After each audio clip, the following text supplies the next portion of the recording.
Mutiara Hikmah Official, menyingkap hikmah di balik sunnah.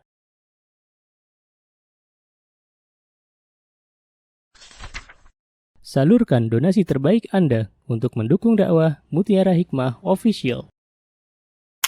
Mari siapkan bekal akhirat kita. Jangan lewatkan kesempatan emas ini. Ayo kita berkontribusi dalam program pembangunan Masjid Mutiara Hikmah yang dibina langsung oleh Ustadz Hanan Yasir MA dan Ustazah Imro'atul Azizah.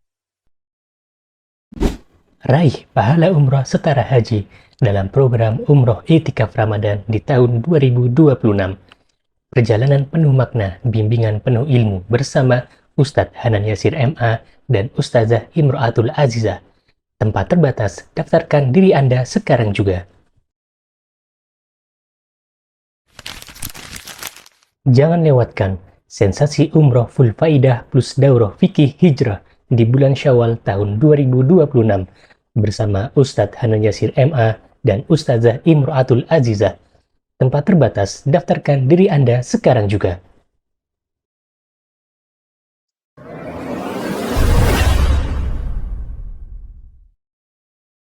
Ibu-ibu jamaah Majelis Taklim Hasanah yang berbahagia, insya Allah pada pagi hari ini kita akan bersama-sama belajar, saling mengingatkan ya untuk kita terus ya berada dalam jalur atau track yang diridhoi oleh Allah. Kita akan belajar tentang teman sejati kita itu sejatinya siapa gitu. Siapa teman sejati kita itu siapa? Ya insyaallah biidznillah taala. Dan masih membahas buku 100 hadis populer yang bisa dihafalkan oleh teman-teman, silahkan. Dan hari ini insyaallah kita akan dibantu oleh Ustazah Ummu Afgan untuk dibacakan hadis beserta terjemahannya. Monggo Ustazah, dipersilahkan. Bismillah. An-Anas radhiyallahu anhu 'anil Nabi sallallahu alaihi wasallam qala yatba'ul mayyita salasatu fayatbi'u usdani wa yabqa ma'ahu wa'ilun yatba'u ahluhu wa maluhu wa 'amaluhu fayatbi'u ahluhu wa maluhu wa yabqa 'amaluhu. Muttafaqun 'alaih. Dari Anas radhiyallahu anhu, dari Nabi sallallahu alaihi wasallam, beliau bersabda, orang yang meninggal dunia diikuti 3 hal, lalu 2 kembali dan yang 1 menetap bersamanya. Yang mengikutinya adalah keluarganya, hartanya dan amalnya, lalu yang kembali adalah keluarga dan hartanya, dan yang tetap bersamanya adalah amalnya. Muttafaq alaih. Jazakillahu khairan, barakallahu fiki wa barakallahu fi ilmiki. Dan kita doakan putri beliau sedang sakit teman-teman, semoga Allah subhanahu wa ta'ala memberikan kesabaran untuk beliau dan semoga Allah memberikan kesembuhan untuk putri beliau. Syafahullah la ba'sa tahurun insyaallah. Amin. Allahumma amin. Baik ibu-ibu jamaah Majelis Taklim Hasanah yang saya cintai karena Allah, hari ini insyaallah kita akan belajar sebuah hadis, yakni hadis yang dibawakan oleh Anas bin Malik. Dan kita sudah sering sekali mendengar tentang siapa Anas bin Malik. Dan hadis ini disampaikan atau diriwayatkan, ditutup oleh Bukhari dan Muslim, muttafaqun alaih. Itu artinya adalah dibawakan oleh Rawahul Bukhari dan Muslim. Rawahul Bukhari dengan nomor hadis 6514 dan Rawahu Imam Muslim dengan nomor hadis 2960. Dan ketika sebuah hadis dikuatkan dengan muttafaqun alaih, maka derajat hadis ini sahih. Ya. Kemudian hadis ini teman-teman menceritakan tentang akan ada 3 hal yang mengikuti mayit. Yattabi'ul mayyit thalathah. Fayarji'u ithnan. Maka dari 3 hal ini yang 2 kembali ke rumah masing-masing. Yang 2 tidak ikut ke liang lahat. Wa yabqa ma'ahu wahid. Dan tersisa yang menemani mayit di antara 3 ini yaitu 1, karena yang 2 pulang. Siapa yang mengikuti mayit biasanya dari ketiga hal ini? Yang pertama adalah keluarganya, yang kedua adalah hartanya, dan yang ketiga adalah amalnya. Maka harta dan keluarga pulang kembali ke rumah masing-masing. Dan hanya satu yang akan menetap bersama kita, dan ialah teman sejati kita yang akan menemani kita di alam kubur, yakni amal solih kita. Dan teman-teman, kalau kita belajar tentang peristiwa-peristiwa di alam kubur, maka itu adalah sebuah hal yang seharusnya kita ketahui bersama. Jadi kita harus belajar nih tentang ada apa sih di alam kubur. Manfaatnya apa teman-teman? Kita belajar tentang kehidupan setelah kematian. Manfaatnya adalah kita lebih dekat dengan Allah Subhanahu wa taala, lebih memanfaatkan waktu yang Allah berikan di dunia. Dan kita tahu subhanallah, setiap diri kita pasti akan meninggal dunia. Kullu nafsin dha'iqatul maut wa innama tuwaffawna ujurakum yaumal qiyamah. Faman zuhziha 'anil nari wa udkhilal jannata faqad faz, kata Allah. Dan kita yakin bahwa setiap diri kita, setiap yang berjiwa itu pasti akan menemui kematian. Dan setelah kematian akan ada gerbang menuju negeri akhirat, yaitu alam kubur. Jadi alam itu ada alam yang ketika kita berada di rahim ibu kita, ada alam dunia, ada alam kubur, dan ada alam akhirat. Dan saat ini episode kehidupan kita ada di alam dunia. Ya, maka kita perlu belajar bahwa setelah kematian akan ada hari di mana kita sebelum dikumpulkan di akhirat, maka kita akan melewati yang namanya alam kubur. Dan Utsman radhiyallahu anhu, teman-teman, Utsman bin Affan radhiyallahu anhu, beliau itu ketika melewati kuburan, maka kondisi beliau menangis, yabki hatta yabulla lihyatahu, sampai air matanya membasahi jenggotnya Utsman radhiyallahu anhu.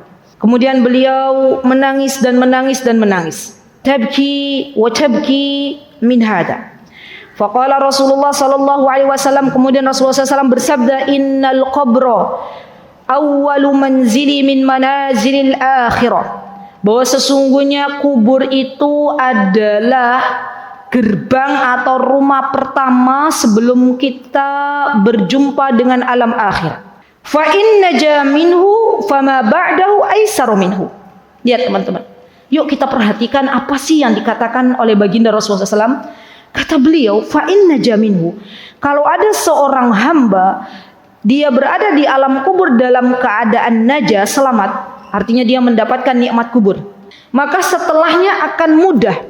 Dia akan melewati Siratal mustaqim, dia akan melewati jembatan sirat, dia akan melewati hisab, dia akan melewati timbangan, ya. Semuanya akan dilewatinya dengan mudah. Fama aisaru minhu. Wa in lam yanju minhu fama ba'dahu asyaddu minhu. Kalau dikubur saja dia tidak berhasil, ya. Dikubur saja dia mendapatkan waliyadzubillah siksa kubur, maka sesungguhnya ya yang setelahnya itu lebih berat. Kenapa? Karena di akhirat nanti orang yang di alam kuburnya mendapatkan siksa, maka nanti di alam akhirat akan ada kejutan-kejutan dari Allah Subhanahu wa taala yang berupa sesuatu yang tidak diharapkan. Kemudian Rasulullah SAW mengatakan, ma ra'aitu man dararan qat illa al-qabru afdha'u minhu. Kata Rasulullah SAW, aku tidak melihat suatu pemandangan pun yang lebih menakutkan daripada kubur. Jadi begini teman-teman, saya mau mengajak diri saya dan teman-teman semuanya, di dalam agama kita itu diperbolehkan untuk mengunjungi kubur, tapi bagi wanita khusus tidak diperkenankan untuk sering-sering. Kalau sesekali boleh. Nah, ketika kita berada di kubur, kita itu diminta oleh Allah Subhanahu wa taala untuk kita mengingat gitu loh. Nanti bagaimana ketika aku sudah dimasukkan ke dalam liang yang sangat sempit, ke dalam lubang yang sangat gelap. Siapa yang akan menemaniku? Adakah aku orang-orang yang diselamatkan oleh Allah? Atau waliyadzubillah, adakah aku orang-orang yang disiksa oleh Allah Subhanahu wa taala? Dan mumpung masih diberikan waktu di dunia, perbanyak berdoa kepada Allah agar Allah jauhkan kita dari siksa kubur. Seorang muslim yang cerdas adalah muslim yang dia memiliki visi misi di dalam hidup ini, bukan hanya sekedar apa yang dia lakukan di dalam kehidupan, tapi lebih jauh dari itu.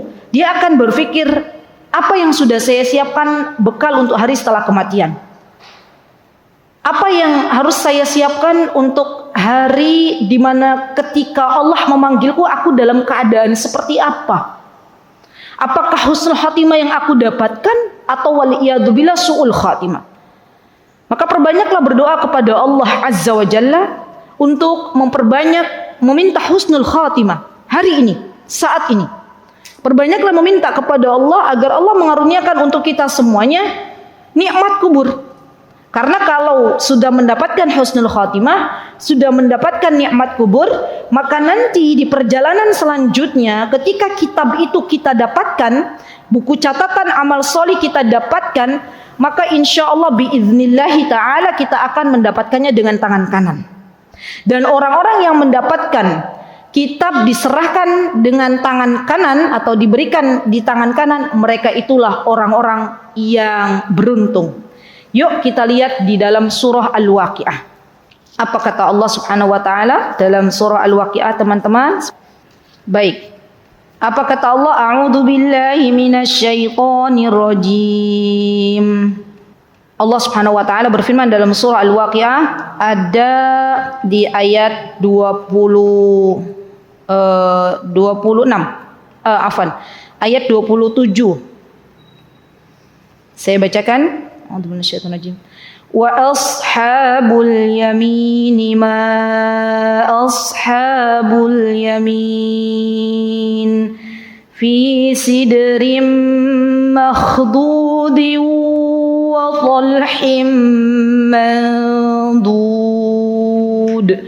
wa dhillim mamdud wa ma'im مسكوب وفاكهة كثيرة لا مقطوعة ولا ممنوعة وفرش مرفوعة إنا أنشأناهن إنشاء وجعلناهن أبكارا عربا أترابا لأصحاب اليمين ثلة من الأولين وثلة من الآخرين. Baik, di dalam surah Al-Waqi'ah manusia itu akan dibagi menjadi 3 golongan. Ada ashabul maimanah, ada ashabul yamin, ada ashabul masyamah. Dan orang yang beruntung ada 2 golongan, yaitu ashabul maimanah dan ashabul yamin. Ashabul maimanah adalah orang-orang yang terdahulu masuk Islam seperti para sahabat radhiyallahu anhum jami'an. Ashabul yamin, ya, mereka banyak dari golongan orang-orang terkini, orang-orang terakhir dan orang-orang yang terdahulu. Disebutkan di situ, teman-teman, orang-orang yang ketika di akhirat mendapatkan kenikmatan, diberikannya catatan amal mereka di tangan kanan mereka, maka mereka akan mendapatkan kenikmatan-kenikmatan. Di antara kenikmatan tersebut dia akan mendapatkan buah-buahan yang buah-buahan tersebut la maqtu'ati wa la mamnu'ah, tidak ada musimnya. Dia tidak usah kita untuk memetiknya, subhanallah. Dan buah-buahan tersebut adalah buah-buahan yang segar, buah-buahan yang banyak memberikan manfaat. Di antaranya kenikmatannya adalah kita akan duduk di dipan-dipan, di mana dipan-dipan tersebut terbuat dari emas dan permata. Dan masih banyak lagi. Maka yang perlu kita pikirkan sekarang adalah kita ini termasuk orang-orang yang akan mendapatkan kenikmatan itu apa enggak gitu. Kalau kita pengen dijadikan oleh Allah Subhanahu wa taala menjadi ashabul yamin, maka di antara syaratnya adalah perbanyak beramal solih di dunia. Karena orang-orang yang mendapatkan gelar Ashabul Yamin adalah orang-orang yang berjuang ketika di dunia untuk berlelah-lelah. Berlelah-lelah dalam hal apa? Apakah dalam mengejar dunia? Tidak. Tapi berlelah-lelahan dalam beribadah. Tidak apa-apa, di dunia lelah itu wajar. Tidak apa-apa, di dunia kecewa itu wajar. Tidak apa-apa, di dunia kita merasakan apa yang tidak dirasakan oleh teman-teman kita yang sudah berjalan terlebih dahulu untuk mengejar dunia. Tidak apa-apa. Yang penting Allah itu suka dengan seorang hamba yang istiqomah, berjalan pelan tapi dia istiqomah. Itu lebih dicintai oleh Allah Subhanahu wa taala. Dan kita tahu ibu-ibu bahwa sesungguhnya tidak ada yang bisa menemani kita di alam kubur kecuali amal saleh. Maka kalau kita tahu bahwa ketika di dunia saja, teman-teman, kalau teman-teman tahu ada bestinya, teman yang dia setia, pastikan kita akan mendekat. Iya enggak? Contoh misalnya, kita punya 2 besti nih, punya 2 teman. Teman yang satu tuh setia. Dia akan datang manakala kita sedih, manakala kita sedang ditimpa musibah, dia datang. Ya, menemani kita, tidak pernah meninggalkan kita. Yang satu lagi, teman yang satu lagi nih, dia datang kalau kita lagi seneng aja. Ya. Kira-kira teman-teman mau mendekat ke teman A atau teman B? Kalau teman A ini sejati nih, ya, apa yang kita rasakan dia ikut rasakan. Mau suka mau duka dia tetap menemani kita. Yang B maunya pas kita senang aja, pas kita punya duit aja, pas kita punya harta saja. Maka teman-teman lebih memilih teman atau bestie yang A atau yang B? Yakin? Sadar ya ketika berucap begitu ya? Baiklah, baik. Sadar semua ya? Oke, baik. Kalau kita paham sesuatu yang real bahwa kita akan memilih teman yang A karena dia setia kepada kita, atau pendamping hidup yang setia itu akan lebih kita cintai daripada pendamping hidup yang berkhianat, maka sesungguhnya teman-teman ketahuilah bahwasanya amal soleh kita akan setia mendampingi kita di alam kubur. Keluarga kita, harta kita tidak akan menemani kita. Walaupun keluarga yang kita sayangi sekalipun akan pulang ke rumah, harta tidak akan kita bawa kecuali kain kafan yang melekat pada diri kita. Dan kalau kita paham bahwa amal solih yang akan menemani diri kita, maka sesungguhnya kita akan berjuang untuk menghabiskan waktu kita dalam rangka beribadah kepada Allah Subhanahu wa taala.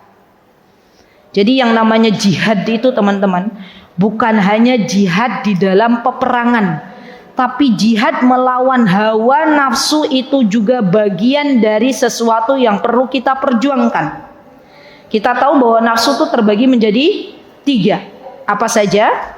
Ya, siapa yang ingat? Yang pertama apa? Nafsu mutmainnah. Kita udah pernah belajar kan ya? Nafsu mutmainnah. Yang kedua nafsu apa? Lawwamah. Yang ketiga nafsu la'ammaratum bisu. Dan orang yang punya nafsu mutmainnah, nafsu yang tenang ini, dalam menghadapi kehidupan, ia akan diberikan taufik oleh Allah Subhanahu wa taala untuk beramal saleh. Subhanallah. Dan nafsu mutmainnah ini yang akan memberikan kepada kita kebahagiaan di dunia dan di akhirat. Nafsu mutmainnah, nafsu yang Allah Azza wa Jalla ridhoi. Nafsu yang manakala kita berada dalam kebingungan mau berangkat ke majlis ilmu atau tidak, maka nafsu mutmainnah akan lebih mendorong seseorang untuk datang ke majlis ilmu. Nafsu yang ketika kita bimbang mau sedekah apa enggak, maka nafsu mutmainnah ini yang akan mengajak kita untuk cepat bersedekah dengan segera. Dan nafsu mutmainnah ini yang akan menghantarkan kita ke dalam surganya Allah Subhanahu wa taala. Yang kedua adalah nafsu lawwamah. Nafsu lawwamah ini adalah nafsu yang selalu menegur kita manakala kita bermaksiat kepada Allah Subhanahu wa taala. Jujur ya teman-teman, kalau pas iman kita lagi down, lagi turun, dan kita lumayan futur, ya futur itu artinya bukan meninggalkan semua amal solih teman-teman, tapi sebagian. Misal contoh, kita habis haid, yang biasanya sebelum haid itu semangat, mengerjakan sholat-sholat sunnah. Habis haid itu butuh perjuangan nggak di antara kita nih?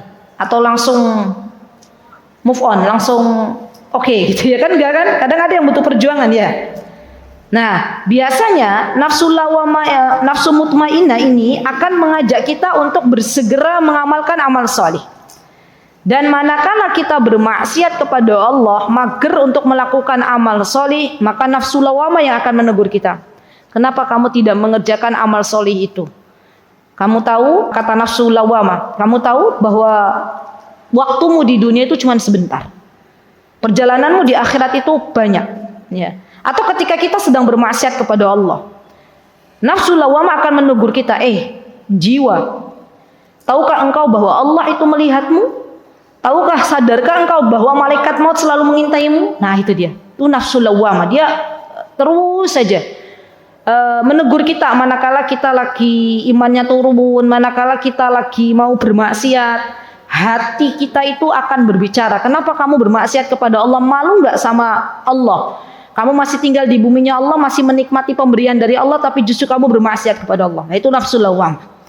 Yang ketiga, nafsu la'ammaratun bisu. Nafsu yang mendorong manusia untuk mengikuti hawa nafsu yang jelek. Seorang laki-laki ketika berada dalam jerat fitnah wanita, laki-laki tersebut sudah menikah, ya.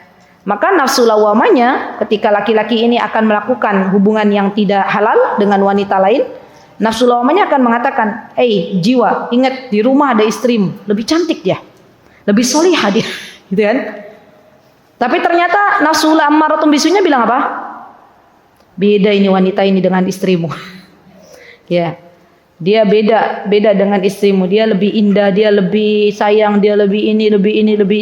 Akhirnya apa? Banyak laki-laki yang akhirnya mengikuti nafsu yang la ammaratun bisu.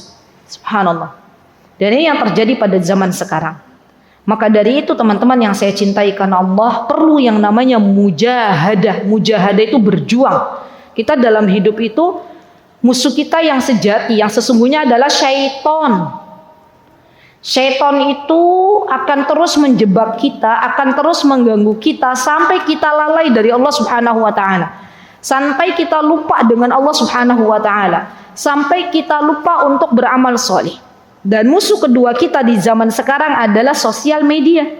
Ya, sosial media itu ada manfaatnya, juga ada negatifnya. Maka ketika seseorang tidak bisa menggunakan HP-nya untuk kebaikan, yang ada HP-nya menjerumuskan ia dari sesuatu yang tidak diperintahkan oleh Allah Subhanahu wa taala atau dilarang oleh Allah Subhanahu wa taala. Jadi hati-hati. Zaman sekarang teman-teman, banyak orang nggak sadar nyekrol HP sudah 1 jam 2 jam habis waktunya. Iya nggak? Padahal kalau kita pakai 1 jam itu untuk baca Quran, sudah berlembar-lembar kita dapatkan. Ya, 1 jam kalau kita pakai untuk membaca istighfar, sudah lebih dari 100 kali istighfar yang kita ucapkan. Subhanallah. Maka kita harus sadar. Kenapa? Karena kesempatan untuk beramal solih itu teman-teman, kalau sudah dibuka oleh Allah, kalau kita nggak bersegera untuk melakukannya, ditutup oleh Allah Subhanahu wa taala. Rasulullah SAW mengatakan apa? Badiru bil a'mal. Subhanallah. Badiru bil a'mal itu bersegeralah untuk beramal. Badiru bil a'mali fitanan kaqati'al lailil mudlim. Kata Rasulullah, di akhir zaman itu kita harus bersegera untuk beramal soleh karena banyak sekali fitnah yang datang. Dan fitnah tersebut seperti potongan-potongan malam. Yusbihur rajulu mu'minan wa yumsi kafiran aw yumsi mu'minan wa yusbihu kafiran yabi'u dinahu bi'aradin minad dunya. Banyak laki-laki atau perempuan yang paginya masih muslim, kemudian sorenya sudah tidak lagi beriman kepada Allah, sudah kafir. Banyak juga laki-laki dan perempuan yang sorenya masih beriman, paginya waliyadzubillah sudah murtad. Ya. Dan tentunya subhanallah yabi'u dinahu bi'aradin minad dunya, dan banyak juga yang dia menjual agamanya. Apalagi di zaman sekarang, subhanallah. Banyak orang-orang merasakan teman-teman, untuk mencari harta yang halal itu sulit. Tapi justru disitulah perjuangan bagi seorang laki-laki Jadi beruntunglah laki-laki yang masih diberikan taufik oleh Allah untuk mencari nafkah dari sesuatu yang halal. Itu anugerah dari Allah Subhanahu wa taala. Kalau kita sekarang punya suami kita mau bekerja, kerjanya sesuatu yang halal, maka bersyukurlah kepada Allah Subhanahu wa taala. Karena banyak di zaman sekarang orang-orang rela menjual agamanya untuk mendapatkan kepentingan dunia. Banyak wanita-wanita di zaman sekarang yang rela membuka auratnya, ya geol-geol di sosial media untuk mendapatkan like atau untuk menjadikan dirinya viral. Subhanallah. Dan ini waliyadzubillah, semoga kita dijauhkan oleh Allah sejauh-jauhnya dari hal-hal yang demikian. Sedih ya. Kalau ada wanita yang secara tidak langsung bukan menjual dirinya, ya maksudnya memamerkan keelokan tubuhnya di hadapan banyak orang gitu ya. Dan dia pakai jilbab, ya apalagi usianya sudah tidak lagi muda gitu kan ya. Kita itu sedih rasanya dan kita harus mendoakan. Itu musibah. Harusnya semakin tua semakin salihah, tapi ternyata semakin tua semakin menjadi jadi. Dan kalau seandainya videonya beredar, kemudian ia meninggal dunia dan videonya tersebut dinikmati oleh banyak laki-laki, maka ini akan menjadi dosa jariah. Subhanallah. Maka saya ingatkan lagi kepada diri saya dan teman-teman semuanya, jangan pernah coba-coba untuk melakukan maksiat kepada Allah. Sekalinya kita mencoba, banyak yang memuji kita, jadi viral beritanya, kita jadi terkenal, maka itu akan nagih. Ya, untuk hari berikutnya kita akan membuat konten yang lebih mengerikan lagi. Ya. Dan zaman sekarang banyak orang-orang yang sudah tidak lagi sadar bahwa apa yang dibuat dari konten-konten tersebut melanggar syariat. Subhanallah. Maka hati-hati. Semoga Allah Subhanahu wa taala memberikan keistiqomahan untuk kita semuanya. Amin. Allahumma amin. Baik, kemudian teman-teman, ya apa kata Rasulullah SAW? Disebutkan yattabi'ul mayyit ya thalatha. Ats-tsalatsa qala Suyuti rahimahullahu taala wa kadha huwa fi nuskhati allati 'indahu al-musnad thalatha min anwa'il asya'. Maksudnya adalah thalatsa di sini adalah dari berbagai macam sesuatu, ya. Dan beliau mengatakan bahwa yang dimaksud dengan thalatsa di sini diantaranya adalah ahluhu wa maluhu. Ai alladzi kana maluhu qabla mauti. Yang dimaksud dengan maluhu, hartanya itu adalah harta yang dimilikinya sebelum meninggal dunia. Ba'duhu wa ma yashabu ma ahlihi li nafaqati ala mu'min dafnuhu. Tapi harta seorang mukmin yang Allah beri ketika dia belum meninggal dunia, kemudian dia infakkan di jalan Allah, maka hartanya ini yang akan mengikutinya dia sampai ke liang lahat. Jadi yang dimaksud harta ini teman-teman adalah harta yang halal. Ketika Allah memberikan harta yang halal kepada manusia, kepada hamba Allah, kemudian hamba Allah ini menginfakkan hartanya di jalan Allah, sedekahkan hartanya di jalan Allah, maka sesungguhnya harta ini akan mengikuti mayit ini sampai di alam kubur. Dan Allah jadikan apa yang telah disedekahkan ini menjadi amal salih, menjadi bagian dari amal salih. Subhanallah teman-teman. Untuk masalah harta ini juga bentuk ujian dari Allah Subhanahu wa taala. Tidak selalu orang yang diuji itu orang yang enggak punya harta. Orang yang punya harta juga diuji oleh Allah Subhanahu wa taala. Allah pengen melihat apakah hamba ini bersyukur atau tidak. Bukankah Nabi kita Sulaiman, ya Nabi Sulaiman alaihissalam, beliau adalah seorang yang sangat kaya raya, tapi beliau kemudian sadar bahwa sesungguhnya kenikmatan-kenikmatan yang Allah beri kepada beliau dan kepada ayahanda beliau Nabi Daud alaihissalam itu adalah bentuk ujian. Maka beliau berdoa kepada Allah agar apa yang diberikan kepada mereka berdua menjadi jembatan untuk bersyukur kepada Allah Subhanahu wa taala. Jadi kalau kita di dunia nih teman-teman, kita diberikan harta kemudian kita bersyukur kepada Allah, maka syukur ini yang akan mengantarkan kita sampai ke surganya Allah. Syukur ini bagian dari amal saleh. Sabar itu juga bagian dari amal saleh. Kita hidup di dunia teman-teman, terkadang diuji oleh Allah Subhanahu wa taala dengan kesempitan ekonomi. Ya. Maka ketika Allah Subhanahu wa taala memberikan kepada kita sedikit harta, itu bagian dari ujian agar kita lebih bersabar. Dan sabarnya kita dihitung pahala amal solih di hadapan Allah Subhanahu wa taala. Subhanallah. Qala Syekh Ibnu Utsaimin rahimahullahu taala, "Idza mata al-insan tabi'ahu al-musyayyi'una lahu, fayattabi'una ahlahu yusyayyi'unahu ila al-maqbarah. Wa ma a'jaba al-hayata ad-dunya wa ma akhassaha wa ma adnaha yatawalla dafnuk man anta ahabbun nas ilayk. Yudaffinuka wa yab'adunaka anhum walau annahum u'tu ujra ala an tabqa jasadan bainahum ma radu bidzalika. Wa aqraban nasa ilayka wa man anta habbun nasi ilayhim humul ladzina yatawallawna dafnuk yattabi'unaka wa yusyayyi'unak." Kata Syekh Utsaimin, betapa hinanya dunia di mana isinya dunia itu adalah orang-orang yang ketika kita sudah menjadi jenazah, sudah menjadi mayit, maka di antara yang ada di dunia itu adalah keluarga kita. Dan keluarga kita mengantarkan kita sampai ke kuburan. Karib kerabat kita, anak kita atau suami kita meletakkan jasad kita di kubur, kemudian meninggalkan kita begitu saja sendirian. Kata Syekh Utsaimin, kamu tuh harusnya berpikir gitu loh. Siapa sih? Jangan jadikan anakmu, suamimu itu menjadi fokus dalam kehidupanmu. Sadarlah bahwa mereka semua akan meninggalkan kita setelah kita meninggal dunia. Kemudian Syekh Utsaimin mengatakan, adakah orang di antara keluargamu yang mau tetap tinggal bersamamu di alam kubur dengan mendapatkan upah, ujroh? Pasti nggak ada yang mau. Mereka akan meninggalkan kita. Mereka akan pulang. Dan tidak rela mereka duduk bersama kita di alam kubur. Kita akan sendirian berada di alam kubur. Itu kata Syekh Utsaimin. Kemudian beliau mengatakan bahwa wa yattabi'u malu ay 'abidahu wa khadamuhu al-mamalik lahu. Dan yang dimaksud mengikuti hartanya, kata Syekh Utsaimin, adalah diantaranya adalah para karyawannya, ya, pembantu-pembantunya, dan budak-budaknya dia akan ikut untuk mengantarkan jenazah kita sampai ke liang lahat. Wa hadza yumatsilu ar-rajulul ghani alladhi lahu 'abid wa khadam wa malik yattabi'una. Wa yad'unahu wahid walakin yabqa ma'ahu amalu. Nas'alullah an yaj'ala amaluna wa iyyakum salihan fayabqa amaluhu 'inda anisihi fi qabrihi yunfarid ila yaumil qiyamah. Subhanallah. Dan yang akan menetap bersama kita adalah amal ibadah kita. Bahkan disebutkan teman-teman bahwa amal ibadah kita, amal solih kita itu ketika kita berada di alam kubur, maka Allah akan takdirkan, Allah akan tetapkan amal solih tersebut berupa bentuk menjadi seseorang. Bagaimana Rasulullah SAW mengabarkan ini teman-teman? Yuk kita belajar. Apa kata baginda Rasulullah SAW? Rasulullah mengatakan, fayatihi rojulun hasanul wajh.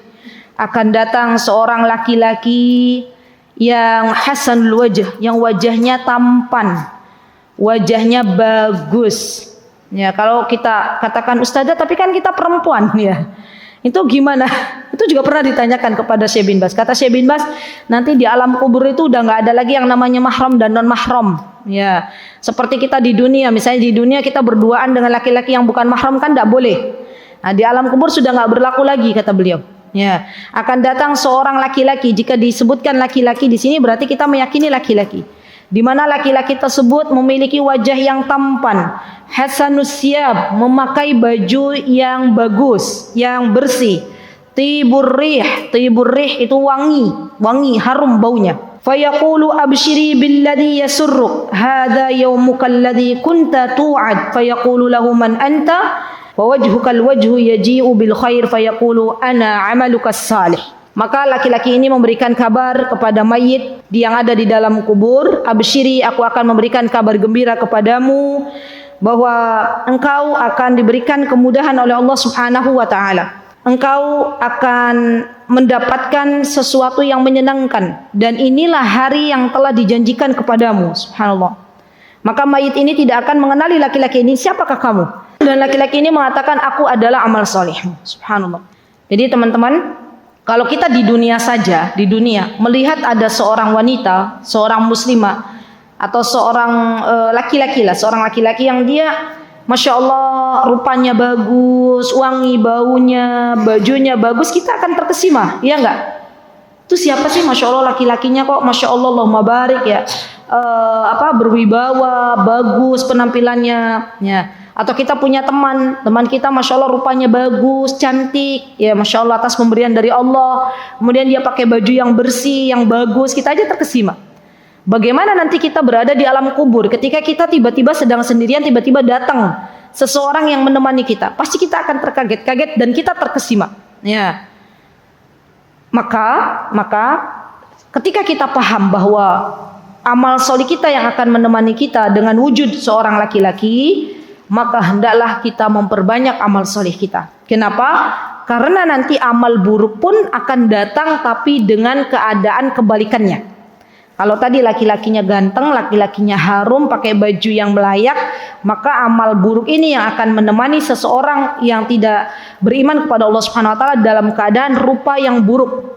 Subhanallah. Baunya menjijikan. Ya, baunya itu sangat-sangat tidak mengenakan. Dan tentunya teman-teman, ketika kita di dunia kita mendapati seseorang dia memakai baju yang tidak layak, maaf ya, baunya, aromanya tidak sedap, rupanya apalagi berantakan, pasti kita akan menjauh. Bahkan kita akan mengatakan mungkin dia orang yang nggak waras. Ya, kalau kita di dunia saja pengen menjauh dari orang-orang yang demikian, maka bagaimana kita ketika berada di kubur? Subhanallah. Dan ini teman-teman bagian dari sesuatu yang harus kita pikirkan. Jadi yang harus kita pikirkan nanti yang menemani aku di kubur itu siapa gitu. Dan subhanallah teman-teman, di riwayat lain disebutkan bahwa di antara yang menemani kita di alam kubur nanti adalah bacaan-bacaan Al-Quran kita. Jadi Al-Quran itu akan menemani kita di alam kubur. Subhanallah. Dan kita tahu bahwa tidak ada satupun dari kita yang paham kita berada berapa lama di alam kubur. Sampai kapan? Sampai Allah Subhanahu wa taala mendatangkan hari kiamat dan Allah Subhanahu wa taala membangkitkan kita semuanya dari alam kubur. Dan kalau kita tahu bahwa kita tidak tahu berapa lama kita berada di alam kubur, maka persiapkan ini dengan baik. Ya, ini terutama nasihat untuk diri saya. Kita tahu bahwa di kubur nanti teman-teman, subhanallah, kita akan mendapati yang pertama kali sebelum kenikmatan ataupun siksa didapatkan oleh seorang hamba, adanya ujian, fitnah. Fitnah itu artinya ujian. Kita akan ditanya oleh Allah Subhanahu wa taala dengan 3 pertanyaan. Man rabbuk? Siapakah Rabbmu? Wa ma dinuk? Apa agamamu? Wa man nabiyuk? Dan siapa nabimu? Orang yang selama di dunia ia banyak sekali mengerjakan amal solih, maka Allah mudahkan untuk mengucapkan jawaban yang benar. Tapi sebaliknya ketika di dunia sering bermaksiat kepada Allah, pertanyaan itu dilontarkan kepada mayit, man rabbuk wa madinuk wa man nabiyuk, maka ia akan mengatakan ha gitu ya. Na'udzubillah. Dia nggak akan bisa jawab. Ya, kemudian malaikat membawa palu yang besar dan malaikat akan mengadabnya. Na'udzubillah, summa na'udzubillah.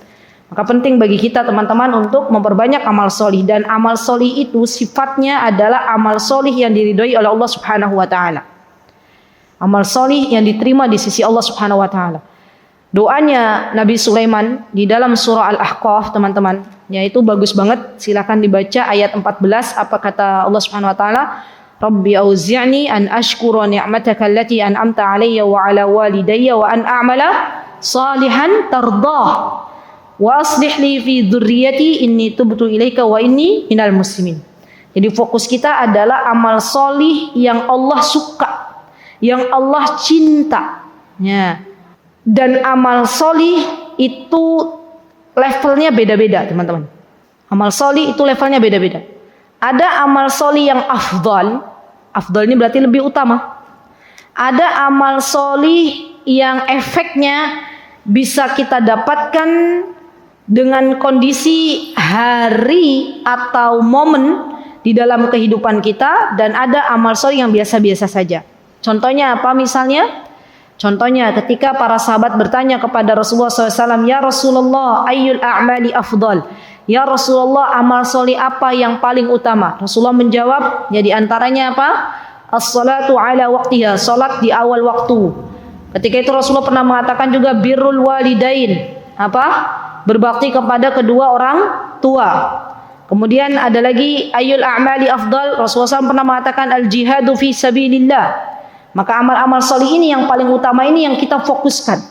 Karena kita sedang berjuang dengan waktu, kita sedang berlomba dengan waktu, ya kematian itu kapan saja datangnya. Maka dari itu kita sebagai orang-orang beriman teman-teman harus memprioritaskan amal soleh yang paling afdal, yang paling utama itu apa? Dan di antara amal soleh yang paling utama bagi seorang istri yang statusnya menjadi istri adalah berbakti kepada suaminya. Ya. Kenapa? Karena kalau sudah menikah maka bakti kepada orang tua diarahkan atau dilimpahkan kepada bakti kepada suami. Ya. Yang kedua, amal solih yang ada batasnya dengan waktu. Misalnya, contohnya, ketika Rasulullah SAW mengabarkan kepada kita dianjurkan untuk berpuasa sunnah Arafah, dianjurkan untuk memperbanyak puasa di bulan Muharram. Misalnya, kita hari ini berada di tanggal berapa teman-teman? 29 Rabiul Akhir, gitu kan ya? Berarti habis Rabiul Akhir apa ini? Kan yang pertama Muharram, Safar, Jumadil Ula, gitu ya? Jumadil Tsani, Rabiul Awal, Rabiul Akhir, terus Rajab, Sya'ban, Ramadan, ya kan? Berarti sebentar lagi kita akan berada di bulan di mana kita diminta untuk memperbanyak amal saleh. Rajab, Sya'ban, baru kemudian Ramadan. Ya, kenapa? Karena seseorang kalau sudah membiasakan dirinya untuk beramal sholih, ketika datang bulan Ramadan, dia akan istiqomah. Allah istiqomahkan. Tapi kalau jiwa ini tidak terbiasa dengan amal sholih, berat rasanya. Ini buat teman-teman. Orang yang nggak biasa puasa Senin Kamis, sekalinya disuruh diminta untuk puasa Senin Kamis, berat nggak? Berat. Apalagi hari ini kan, masya Allah udara sangat panas ya, masya Allah. Itu berat. Tapi ketika hamba Allah membiasakan dirinya puasa Senin Kamis, mau udaranya atau cuacanya panas, hujan, tetap ia berpuasa Senin Kamis. Masya Allah. Dan amal soleh yang dicintai oleh Allah adalah adwamuha wa inqal, yang kita istiqomahkan walaupun hanya sedikit. Ya. Jadi masya Allah ya, orang-orang yang terbiasa zikir pagi petang, sesibuk apapun aktivitasnya, Allah berikan taufik kepadanya untuk zikir pagi petang. Wallahi. Ya. Tapi orang yang dia tidak terbiasa zikir pagi petang, ia akan mengatakan, aku terlalu sibuk di pagi hari, banyak aktivitas yang aku kerjakan. Di sore hari pun begitu. Subhanallah. Dan kita ini teman-teman, hidup di dunia ini terkadang banyak alasan sibuk. Yuk kita lihat di surah Al-Fath ayat 12. Surah Al-Fath ayat 12. Dibuka semuanya, surah Al-Fath ayat 12. Surat Al-Fath ayat 11. Ayat 12 setelahnya. Oke. Saya bacakan ayatnya, yuk kita pelajari. Apa kata orang-orang Badui yang dulu mereka tidak ikut perang pada peperangan Hudaybiyah, padahal kita tahu jihad itu adalah sebaik-baik amal saleh.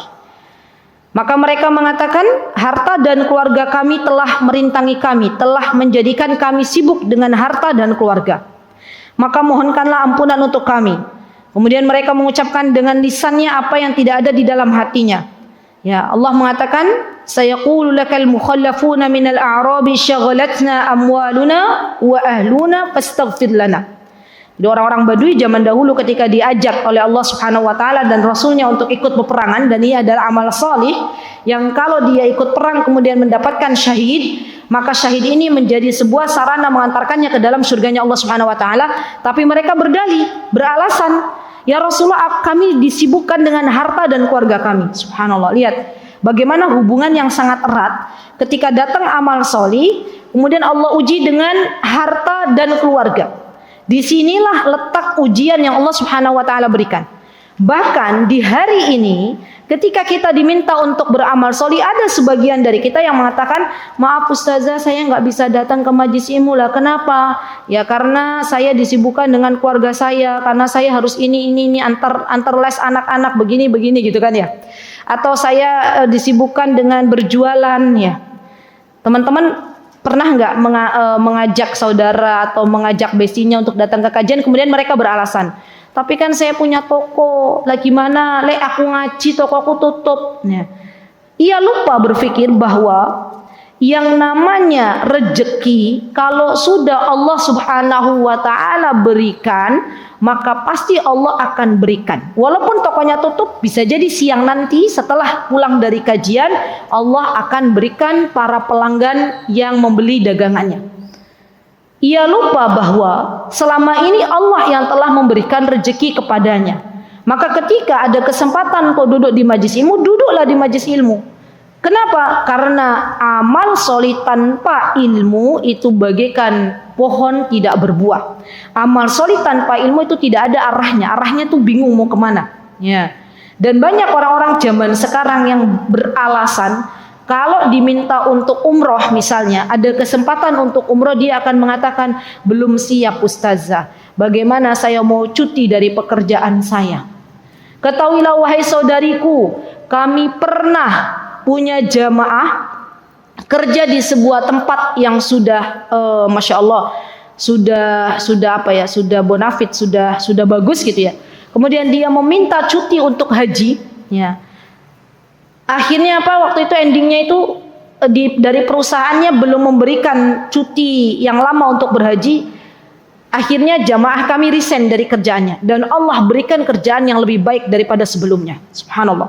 Dan ini bentuk ujian yang Allah berikan. Kita itu akan diuji oleh Allah. Allah berikan harta kepada kita, Allah berikan kepada kita keluarga.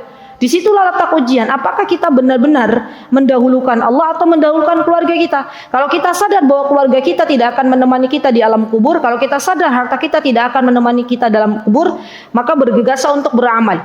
Kenapa? Karena seseorang yang dia beribadah umroh akan Allah Subhanahu wa taala hapuskan dosa-dosanya. Akan Allah Azza wa Jalla hilangkan dari kefakiran. Kan kita tahu semuanya. Tapi berat kadang kita untuk menjalaninya. Kita ini manusia yang kadang lebih termotivasi dengan sesuatu manakala kita lihat realnya langsung. Tapi kita akan lupa untuk bersemangat menjalankan amal solih manakala kita tidak mendapatkan imbalan yang kita lihat secara langsung. Padahal Allah itu tidak pernah menyalahi janjinya. Allah tidak akan pernah menyalahi janjinya. Kalau kita bertakwa kepada Allah, wa may yattaqillaha, apa kata Allah? Yarzuquhu min haitsu la yahtasib. Allah akan beri kepada kita rezeki dari arah yang kita tidak duga-duga.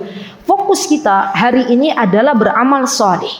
Fokus kita hari ini adalah beribadah. Jadikan semua aktivitas kita dalam rangka beribadah kepada Allah Subhanahu wa taala.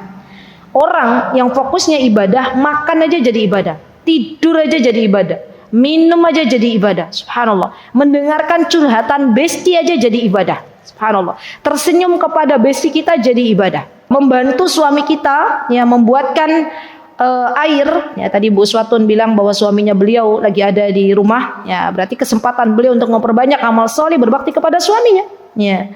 Membuatkan minuman kesukaannya bagi seorang istri, bukan membuang-buang waktu, diberikannya kepada suaminya, itu juga dalam bentuk ibadah. Subhanallah. Jadi jangan kita habiskan energi kita, waktu kita untuk hal-hal yang tidak akan bermanfaat untuk hari setelah kematian kita. Dan subhanallah teman-teman, ibadah atau amal solih ya kuncinya tidak akan bisa kita lakukan kecuali kita mendapatkan pertolongan dari Allah Subhanahu wa taala. Maka perbanyaklah berdoa, Allahumma a'inni ala dzikrika wa syukrika wa husni ibadatik. Ya minta kepada Allah. Kita nih nggak bisa kita ujuk-ujuk datang ke kajian tanpa pertolongan dari Allah. Lisan kita tidak akan mungkin mengucapkan istighfar, tidak akan mungkin mengucapkan tasbih kalau nggak ditolong sama Allah Subhanahu wa taala. Perbanyak minta kepada Allah, Allahumma a'inni, Allahumma a'inni. Kemarin di Yogyakarta kan ada hujan lebat ya, iya nggak? Disertai dengan angin, ya begitu, atau ada yang merasakan nggak hujan? Semua kayaknya rata kan, hujan lebat angin. Coba deh, kalau kita lihat hujan yang sangat lebat itu seharusnya menjadikan kita lebih dekat dengan Allah. Hujan lebat itu kesempatan kita untuk memperbanyak berdoa kepada Allah. Tapi masalahnya tidak semua hamba Allah diberikan taufik untuk berdoa. Ada hamba Allah yang justru menghina angin, mencela angin. Kenapa kok anginnya gede banget gitu ya? Kenapa kok hujannya lebat banget sehingga rumahku terasnya basah gitu kan? Ada orang-orang yang mencela hujan ya. Padahal kalau kita lihat dari mindset lain bahwa sesungguhnya hujan itu sebagai sarana kita untuk banyak-banyak berdoa gitu kan. Di subhanallah, lagi-lagi teman-teman, orang-orang yang berilmu dan orang-orang yang tidak berilmu itu berbeda dalam menyikapi semua masalah di dunia ini. Orang-orang yang berilmu, ketika Allah berikan kepadanya ujian, musibah, maka ia akan mengatakan ini adalah sarana saya untuk bersabar. Orang-orang yang berilmu, ketika dia mendapati suaminya tidak sesuai dengan harapan dia, ya, maka dia akan mengatakan, ya Allah, ini ladang pahala untukku, untuk memperbanyak berdoa kepadamu, ya Allah, perbaikilah suamiku, lembutkanlah hatinya, Allahumma aslih zauji. Tapi orang-orang yang tidak berilmu, ketika Allah berikan kepadanya pasangan hidup yang menyebalkan, pasangan hidup yang tidak sesuai dengan harapan, yang ada dia mengeluh dan mengeluh dan mengeluh. Subhanallah. Padahal kalau dia bersabar sedikit, itu adalah ladang pahala, amal soli, yang kelak amal soli ini akan berguna baginya nanti di alam kubur. Maka mari kita, teman-teman, ya sebelum saya menutup kajian ini, mari kita perbanyak berbaik sangka kepada Allah. Semua takdir yang Allah berikan itu adalah baik. Ketika Allah memberikan sesuatu yang sesuai dengan harapan kita, bersyukur kepada Allah, dan itu merupakan amal salih, ibadah. Ketika Allah tidak memberikan sesuatu yang kita harapkan, maka itu juga menjadi sarana bagi kita untuk bersabar, dan sabar bagian dari amal salih. Semoga Allah Subhanahu wa taala memberikan kekuatan kepada kita untuk terus beribadah kepada Allah Subhanahu wa taala, dan semoga kita termasuk bagian dari hamba-hamba Allah yang diberikan taufik oleh Allah Subhanahu wa taala, diberikan hidayah, diberikan oleh Allah Subhanahu wa taala petunjuk, yang benar itu benar, yang salah itu salah, dan kita diberikan oleh Allah Subhanahu wa taala petunjuk untuk bisa mengikuti kebenaran dan meninggalkan kesalahan. Ketahuilah wahai saudariku bahwa hari-hari ini banyak sekali syubhat yang menyambar-nyambar. Mintalah kekuatan kepada Allah dengan sebuah doa, Allahumma arinal haqqa haqqa warzuqna ittiba'ah wa arinal batila batila warzuqna ijtinabah. Dengan doa-doa yang kita panjatkan kepada Allah, semoga Allah lembutkan hati kita, dan semoga Allah menyelamatkan kita dari fitnah dunia, dan kelak pada masanya semoga Allah Azza wa Jalla menjadikan kita beserta amal ibadah kita berada di alam kubur, dan kita mendapatkan nikmat kubur. Amin. Allahumma amin. Baik ibu-ibu, teman-teman yang saya cintai karena Allah, itu yang bisa saya sampaikan pada kesempatan yang berbahagia ini. Semoga apa yang kita dapatkan pada hari ini dapat menambah semangat kita untuk beribadah, beramal salih. Karena sekali lagi bahwa kita sedang berada di sebuah tempat, ya, di mana kita berpacu dengan waktu, ya. Kematian bisa kapan saja datang, dan semoga sebelum penyesalan itu datang, semoga kita diberikan taufik oleh Allah Subhanahu wa taala untuk menyiapkan bekal kematian.